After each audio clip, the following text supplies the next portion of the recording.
चलो देखते हैं 2025 के टॉप 10 पावरफुल कंट्री। ये देश न सिर्फ अपनी ताकत के लिए जाने जाते हैं, बल्कि इनका ग्लोबल इन्फ्लुएंस भी बहुत बड़ा है। नंबर 1 पे ये है यूनाइटेड स्टेट्स।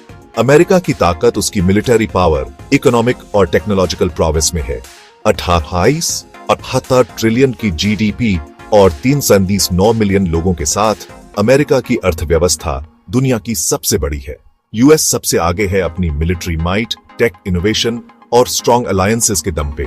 अगला चाइना, 58 ट्रिलियन की जीडीपी और 104 बिलियन से ज्यादा लोगों के साथ चाइना की अर्थव्यवस्था तेजी से बढ़ रही है।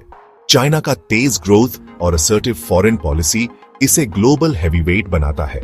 नंबर 3 पे हमारे पास है रशिया। इकोनॉमिक हर्डल्स के बावजूद रशिया की मिलिट्री स्ट्रेंथ और नेचुरल रिसोर्सेज इसे एक फॉर्मिडेबल पावर बनाते हैं। रशिया की विशाल मिलिट्री और स्ट्रेटेजिक जियोपॉलिटिकल मूव्स इसे ग्लोबली इन्फ्लुएंशियल बनाए रखते हैं। नंबर 4 पे आ रहा है यूनाइटेड किंगडम। यूके की ताकत उसकी रिच हिस्ट्री और स्ट्रॉन्ग इंस्टीट्यूशंस में है।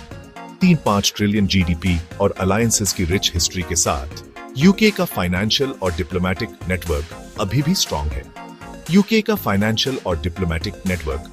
स्ट्रॉन्ग है। इसके अलावा यूके की कल्चरल इन्फ्लुएंस भी बहुत बड़ी है। टॉप 5 में आखिर में ये है जर्मनी। जर्मनी की ताकत उसकी इकोनॉमिक स्टेबिलिटी और टेक्नोलॉजिकल इनोवेशन में है।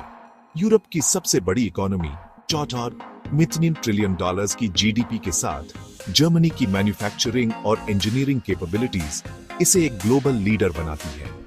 जर्मनी इनोवेशन और स्टेबिलिटी के लिए कमिटेड है, इसमें कोई डाउट नहीं। तो ये रहे 2025 के टॉप 5 मोस्ट पावरफुल कंट्रीज। ये देश न सिर्फ अपनी ताकत के लिए जाने जाते हैं, बल्कि इनका ग्लोबल इन्फ्लुएंस भी बहुत बड़ा है।